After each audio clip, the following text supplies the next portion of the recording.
क्या कभी कोई सोच सकता है कि एक मामूली सी बिल्ली सीखने के बारे में हमारी पूरी समझ को हमेशा हमेशा के लिए बदल सकती है? चलिए, आज हम पर्दा उठाते हैं उसी दिलचस्प कहानी से जिसने मनोविज्ञान की दुनिया में एक नई क्रांति ला दी थी। हम सब असल में सीखते कैसे हैं?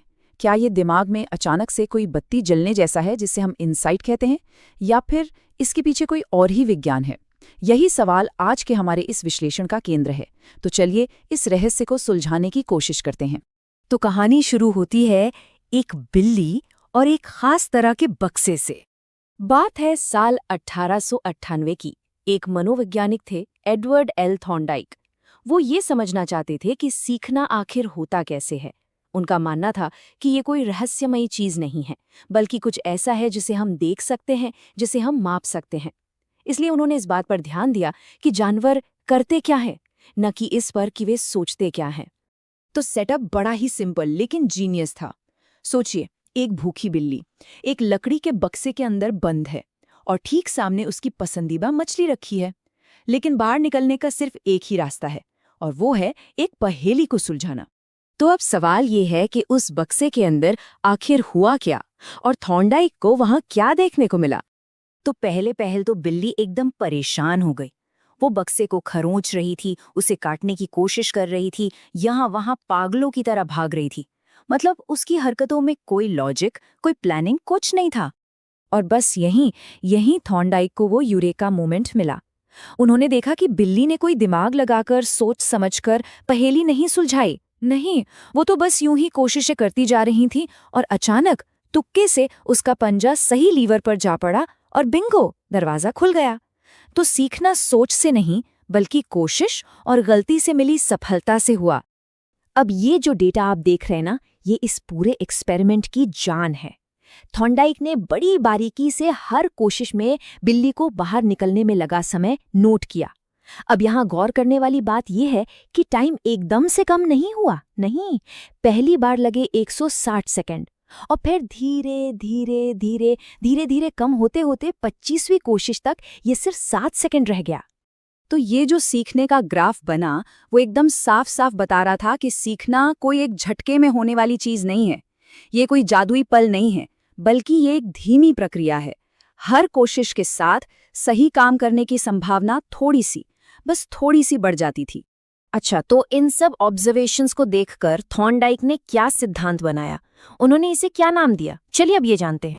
तो थॉर्नडाइक ने अपने सिद्धांत को नाम दिया संबंधवाद, अंग्रेजी में कहें तो कनेक्शनिज्म। और हाँ, जो भी यूपीटीटी या ऐसी किसी भी टीचिंग एग्जाम की तैयारी कर रहे हैं, वो इस शब्द को अपने दिमाग में अच्छे से बिठा लें। ये बहुत बहुत जरूरी है। इसका सीधा सा मतलब है कि सीखना दिमाग में नए नए कनेक्शंस बनाने जैसा है। अब इस पूरे सिद्धांत की जो बुनियाद है वो है SR बॉन्ड, यानी कि स्टिम्युलस रिस्पॉन्स बॉन्ड। अब ये क्या है? देखिए, हमारे एक्सपेरिमेंट में जो बक्सा था वो था उद्दीपक, स्टिम्युलस, मतलब वो चीज जो बिल्ली को कुछ करने पर मजबूर कर रही थी। और लीवर दबाना था अनुक्रिया, रिस्पॉन्स, यानी बिल्ली का एक्शन। तो जब बिल्ली ने इन दोनों चीजों को, बक्से और लीवर दबाने को, आपस में जोड़ना सीख लिया, बस तभी सीखना पूरा हुआ। तो इसी सिद्धांत के आधार पर थॉर्नडाइक ने सीखने के 3 बड़े नियम दिए। ये नियम बताते हैं कि ये SR बॉन्ड्स आखिर बनते कैसे हैं। तो चलिए सबसे पहले और सबसे मशहूर नियम की बात करते हैं। नियम नंबर 1, प्रभाव का नियम या द लॉ ऑफ इफेक्ट। ये नियम इस बारे में है कि हमारे कामों का नतीजा हमारे सीखने पर कैसे असर डालता है। देखिए, इसका मतलब बहुत ही आसान है। जिन कामों को करने के बाद हमें अच्छा लगता है, तसल्ली मिलती है, उन कामों को हम दोबारा करना चाहते हैं, है ना? और जिन कामों से हमें तकलीफ होती है, हम उनसे बचते हैं। ये तो हमारी रोज की जिंदगी का भी सच है। और ये नियम हर जगह लागू होता है। देखिए, बिल्ली के लिए लीवर दबाने का इनाम क्या था?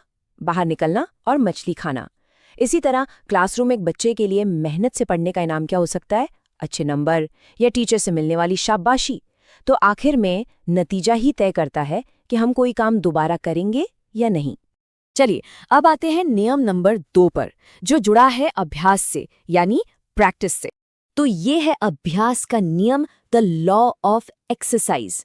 हम सबने सुनाई है, practice makes a man perfect. Thorndike ने भी शुरू में यही कहा।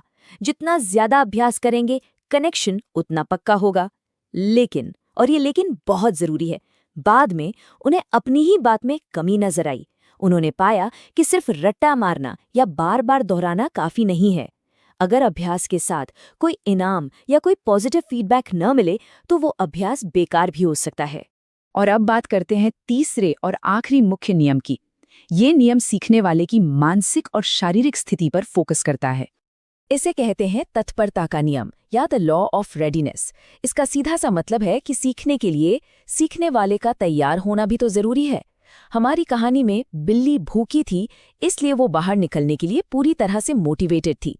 ठीक उसी तरह क्लास में कोई बच्चा तभी सबसे अच्छे से सीखेगा जब वो दिमागी तौर पर तैयार हो और सीखने के लिए उत्सुक भी हो।